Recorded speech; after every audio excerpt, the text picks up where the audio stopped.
I've been sitting on this for years, and I'm not even sure why I'm finally typing it out now. Maybe it's boredom.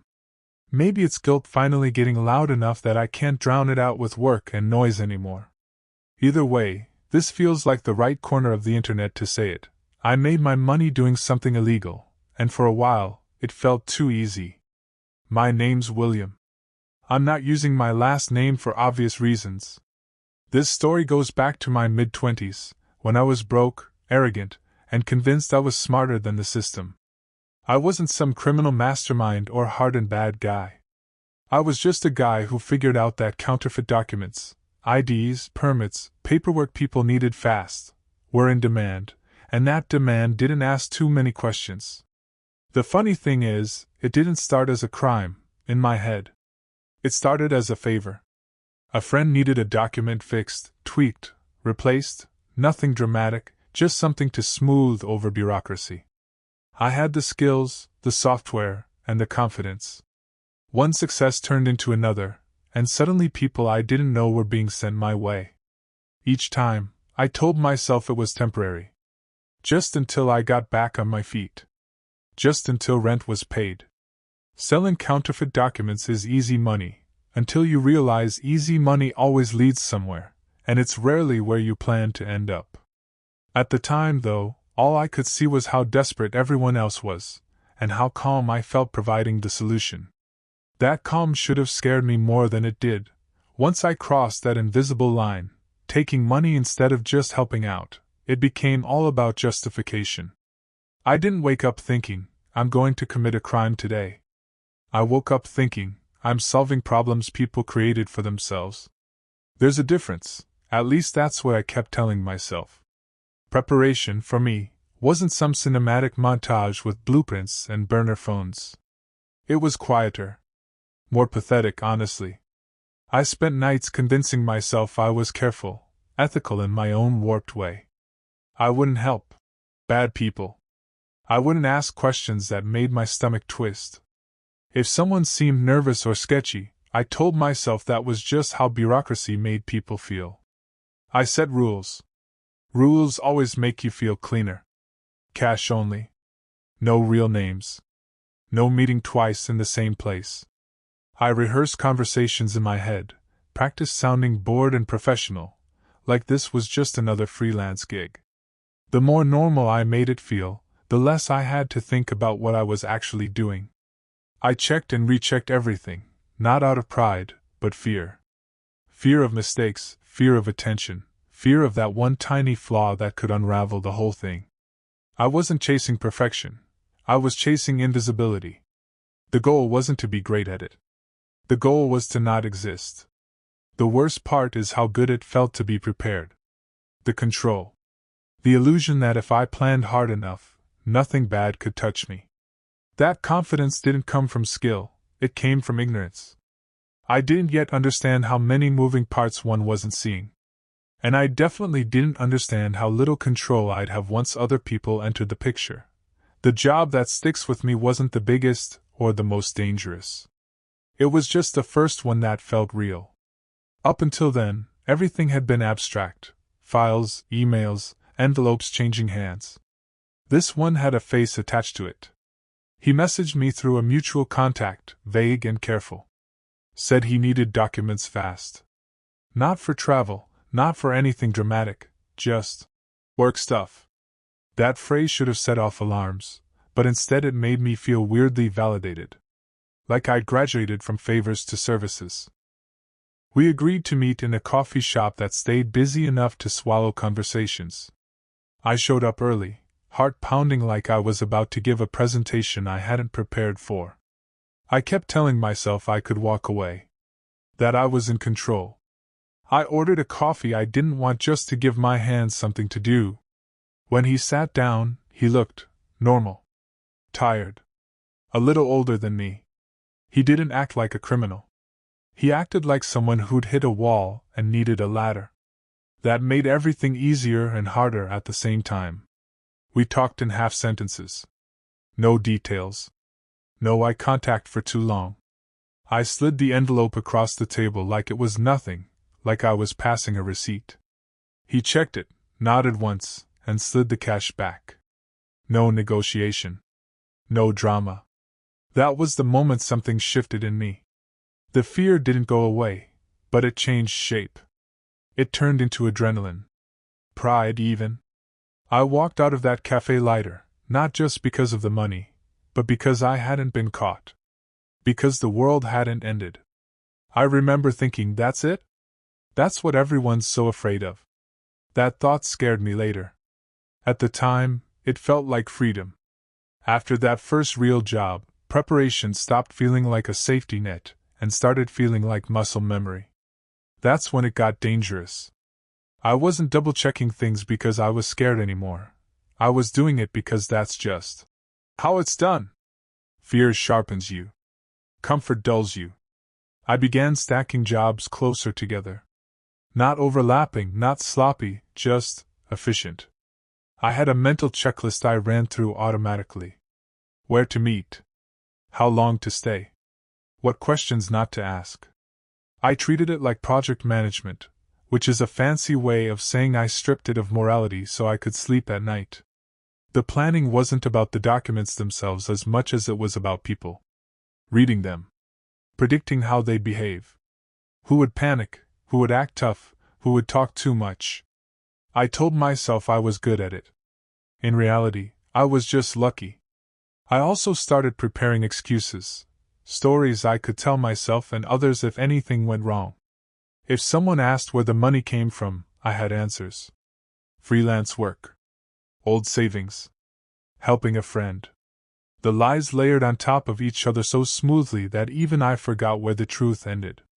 What I didn't prepare for was how much of my identity would get wrapped up in it. I wasn't just doing this anymore. I was becoming the guy who can handle things. The guy people trusted with their problems.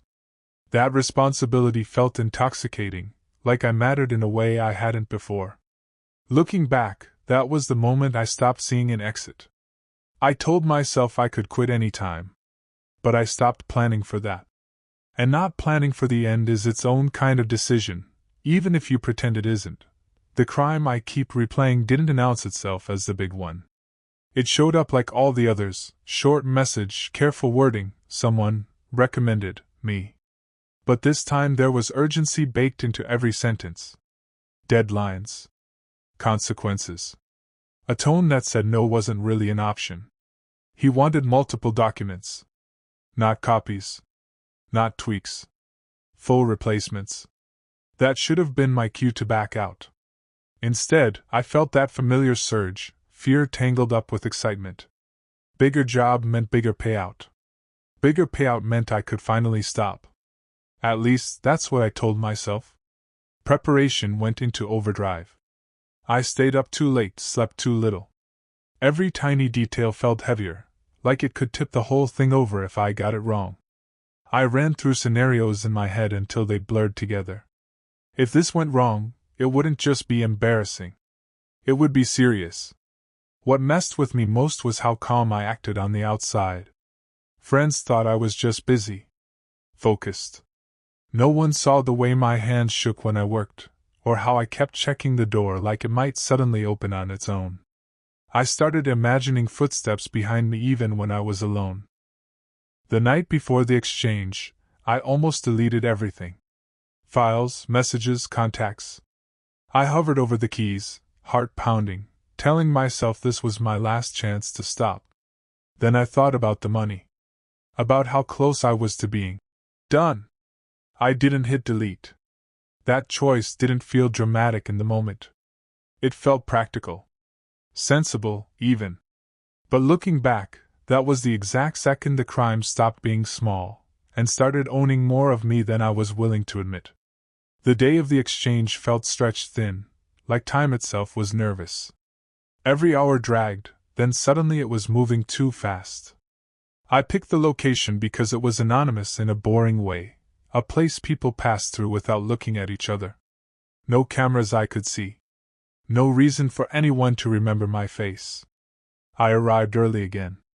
Old habit. I scoped exits, reflections, body language of strangers who had nothing to do with me but still felt like threats. My phone buzzed once with a "here," message, and my stomach dropped like I'd missed a step on the stairs. He showed up with someone else.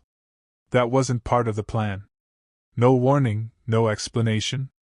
Just him and another guy who didn't smile, didn't look curious, didn't look nervous either. That calm scared me more than panic ever could. It told me they'd done this kind of thing before, or worse, they didn't care how it ended. We didn't sit. We stood near a pillar like we were just three people killing time. I handed over the documents in a folder that suddenly felt heavier than it should have. The second guy flipped through them with quick, practiced movements. No questions. No praise. Just a nod. Then came the cash. More than I'd ever held at once. For a split second, I forgot to be afraid. My brain lit up with numbers, possibilities, relief. This is it, I thought. This is the finish line. That's when something went wrong. Not dramatic, no shouting, no sirens. Just a voice behind us asking, "Everything okay here?" Casual. Too casual. Maybe security. Maybe staff. Maybe nothing. But the second guy stiffened, and that was all it took. They walked away immediately. Too fast to look normal. Leaving me there with the money, the folder gone, and every nerve in my body screaming that I'd just been left holding the evidence. I didn't run. I should have. Instead, I stood there for a few seconds too long, trying to look like someone who belonged. By the time I moved, my legs felt like they were carrying someone else's weight. I made it out. But the adrenaline didn't fade. It burrowed in deep, settling into my chest like a warning I didn't know how to interpret yet. The worst part wasn't the fear during the exchange. It was the silence afterward. No messages. No confirmation. No. We're good. Just nothing. I went home and sat on my couch with the cash hidden where I couldn't see it, like it might accuse me if I did. Every sound outside my apartment felt amplified, cars slowing down, footsteps in the hall, a neighbor's door closing too hard. I kept replaying that moment when the voice spoke behind us. "Everything okay here?" It looped in my head, changing tone every time. Friendly. Suspicious. Knowing. I couldn't decide which version scared me more. I didn't sleep that night. Or the next. I stopped checking my phone because every buzz made my heart jump, and the lack of buzzing somehow felt worse. Silence gives your imagination too much room to work, and mine was busy writing endings where I didn't come out clean. I started justifying things again. If something happened, I'd say I didn't know what the documents were for. If someone asked, I'd play dumb. If I had to, I'd give the money back. I built these imaginary conversations like rehearsals for a trial that might never come. What I didn't expect was how alone I felt. I'd chosen this path myself, and suddenly there was no one I could talk to, not without exposing everything. That realization hit harder than fear. I wasn't just hiding from consequences anymore. I was hiding from everyone. By the third day, the thrill was gone. All that was left was this tight, buzzing anxiety that sat under my skin and refused to move. The money didn't feel like freedom. It felt like proof. Proof that I'd gone too far to pretend this was still just a temporary thing. A week passed, then another. No knock on the door. No angry messages. No consequences, at least none I could see. That should have been a relief. Instead, it made me paranoid in a quieter, more corrosive way. I started noticing cracks in the story I'd built for myself. Little inconsistencies that felt harmless before now felt like loose threads. The amount of cash didn't line up with the freelance excuse. My schedule didn't match the work I claimed to be doing. Friends asked casual questions, "What project are you on again?" and I'd freeze for half a beat too long. I caught myself over-explaining. That's always a tell. The more details I added, the faker it all sounded, even to me. I could hear my own voice pitching lies like a bad salesman, and it made my stomach twist. Then something small happened that shouldn't have mattered but did. I saw the second guy, the quiet one, across the street near my building. Or someone who looked like him. Same posture. Same way of scanning the area without turning his head much. He didn't look at me. That was worse. I waited, heart hammering, pretending to scroll on my phone while every instinct screamed to leave. Eventually, he walked off. Or maybe it wasn't him at all. I'll never know. But from that moment on, I stopped feeling safe anywhere. I began thinking about getting rid of the money. Not spending it, erasing it. Like if it was gone, the risk would vanish with it. I even looked up donation options at 3 in the morning, which felt ironic in a way that almost made me laugh. Almost. What really scared me was realizing how quickly I'd turned into someone I didn't recognize, jumpy, secretive, constantly calculating. The crime wasn't just something I'd done anymore. It was something I was actively carrying, and it was getting heavier by the day. I started bargaining with myself like I was two different people sharing the same skull. One version of me said I was overreacting, that if something were going to happen, it would have happened already. The other version kept a running tally of exits, mistakes, and worst-case scenarios. They argued nonstop, and neither ever won. I told myself I'd quit. Not dramatically, just quietly disappear. No more messages, no more favors, no more. One last job. I even drafted a few neutral replies in my head for anyone who reached out. Can't do this anymore. Lost my setup. Too risky. I wanted it to sound boring enough that no one would push back. But quitting doesn't erase what you've already done. That realization hit me one night, while I was reorganizing my apartment for the third time that week, looking for anything that might connect me to the job. Old drives. Scraps of paper. Receipts I didn't remember keeping. I wasn't cleaning, I was panicking, trying to retroactively make better choices. The justifications got uglier too. I started ranking crimes in my head, like there was a moral leaderboard and I wasn't at the bottom. I didn't hurt anyone. I didn't force anyone. They came to me. Each excuse sounded thinner than the last, like tissue paper stretched too far. What scared me most was how natural it felt to think this way. How quickly I adapted. That's when I realized the crime wasn't just about documents or money. It was about how easily I'd learned to bend myself around it. I wasn't proud.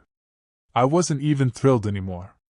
I was just stuck, waiting for something, anything, to resolve the tension. And deep down, I knew resolution rarely comes on your own terms. I jumped every time someone knocked anywhere near me. Elevator doors. Neighbor visits. Maintenance down the hall. My body reacted before my brain could catch up, like it already knew how this story was supposed to end. One evening, I actually thought it was happening. A real knock on my door. Firm, deliberate. Not the casual tap of someone at the wrong apartment. I stood there frozen, heart slamming so hard it felt physical, like it might leave bruises. I didn't answer right away. I ran through options in my head at lightning speed, what I'd say, what I wouldn't say, whether silence made me look guilty or smart. After what felt like an hour but was probably 10 seconds, the knock came again. I opened the door. It was my neighbor. Middle-aged guy, holding a package that had been delivered to him by mistake. He smiled, apologized for bothering me, handed it over, and went back to his apartment without a second thought. I closed the door and slid down against it, shaking. Actual shaking.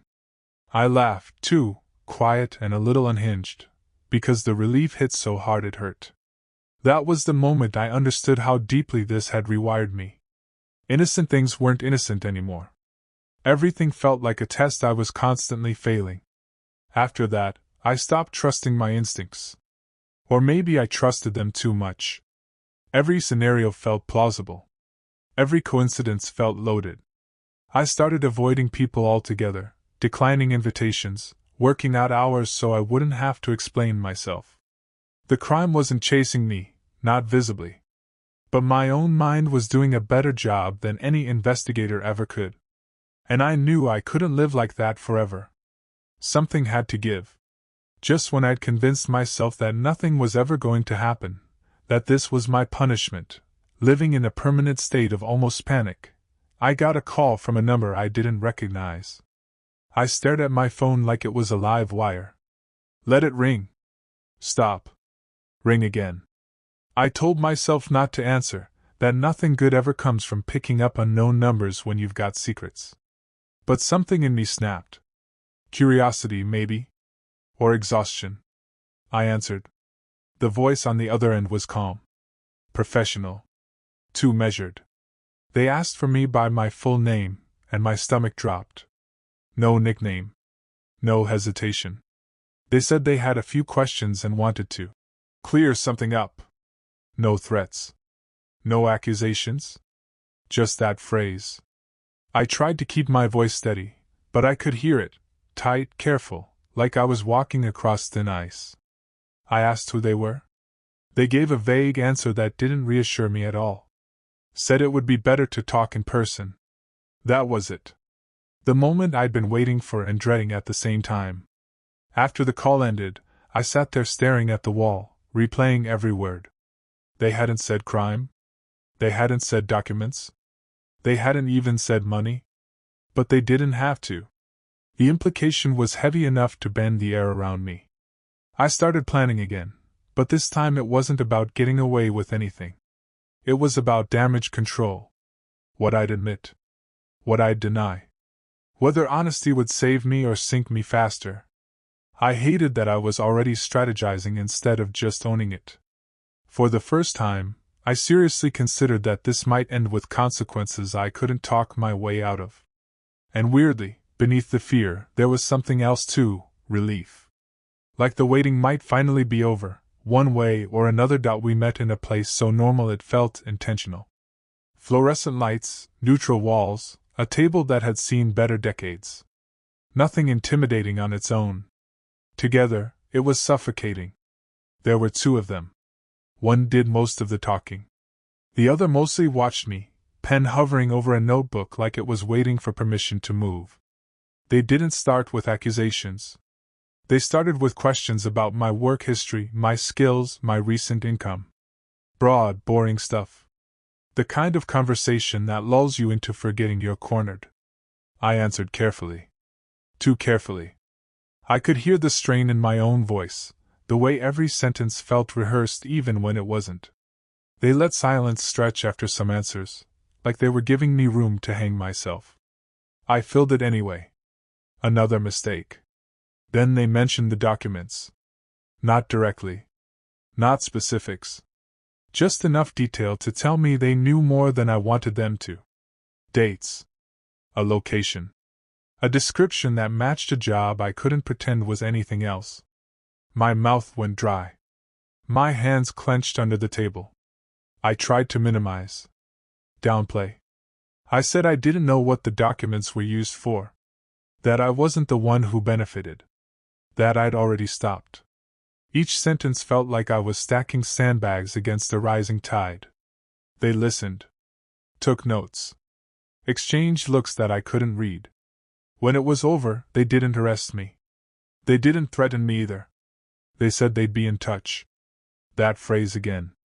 We'll be in touch.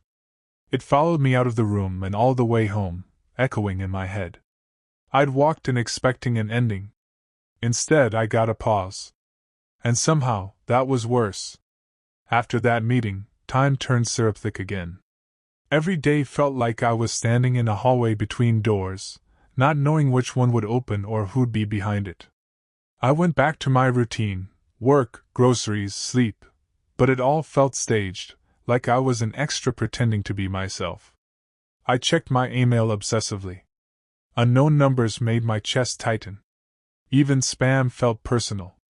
I kept replaying the meeting, wondering which answer tipped the scales, which pause gave me away. I hated how much power I'd handed over just by sitting at that table. I also started thinking about the people I'd helped. Not in a heroic way, more like a delayed moral hangover. I wondered what happened after they walked away with my work. Whether it ruined something or saved something. Whether I'd been a footnote in a worse story or the reason it could happen at all. Sleep came in fragments. When I did dream, it was always about being almost caught, doors closing just in time, voices calling my name from another room. I'd wake up before anything resolved, heart racing, jaw clenched. There was a strange clarity in that discomfort, though. For the first time, I wasn't pretending I was in control. I wasn't spinning plans or excuses. I was just waiting. And waiting stripped away the last of my illusions. Whatever happened next wouldn't be clever or smooth. It would just be the result of choices I'd already made. That realization didn't make me feel better. But it made things honest in a way they hadn't been for a long time. The call came on a Tuesday morning, which somehow made it feel crueler. Ordinary day, ordinary light through the window, and a voice telling me what my life was going to look like next. They weren't pressing charges. Not for that job. Not right now. Lack of evidence. Bigger priorities. Words that should have felt like mercy. Instead, they felt conditional, like a leash I couldn't see. They warned me, carefully, professionally, that if my name came up again, this conversation would be very different. Then they told me to stop. Not suggested. Told. I said yes. Immediately. Too fast. My voice cracked anyway. When the call ended, I sat there waiting for the rush of relief. It didn't come. What I felt instead was hollow, like something had been scooped out of me and left the shape behind. I'd gotten away with it, technically. No cuffs. No court date. No headline with my face blurred out. But I didn't feel lucky. I got rid of the money. Not ceremonially, just quietly, piece by piece, until it stopped feeling like it was humming in the walls. I wiped everything I could think of, though I knew some traces aren't digital. They're internal. You carry them whether you want to or not. The weirdest part was realizing I didn't feel like I'd beaten anything. I felt like I'd been spared. And being spared forces you to sit with the question of what you're going to do next, without adrenaline, without excuses, without the lie that you're untouchable. I stopped being that guy. No more messages. No more favors. No more pretending I was smarter than the consequences. I walked away with my freedom intact, but my self-image cracked in a way I'm still living with. Getting away with it didn't mean I was free. It just meant I had to live with knowing exactly how close I came, and how easily I'd gone there in the first place. I don't tell this story because I think I'm special, or clever, or uniquely unlucky. I tell it because I wasn't any of those things, and that's the point. I was ordinary. I made ordinary excuses. I followed a path that looked harmless until I was too far down it to see the start clearly. What I learned is this: easy money isn't just a lie, it's a trapdoor. It doesn't swing open with alarms blaring. It opens quietly, one rational decision at a time. You don't notice the fall until you're already adjusting to the dark. If you're reading this and telling yourself you never do what I did, good. Hold on to that. But if you're reading this and thinking, yeah, but my situation is different, that's the dangerous part. That's the same sentence I used, just dressed up a little nicer. The consequences don't always show up as sirens and handcuffs.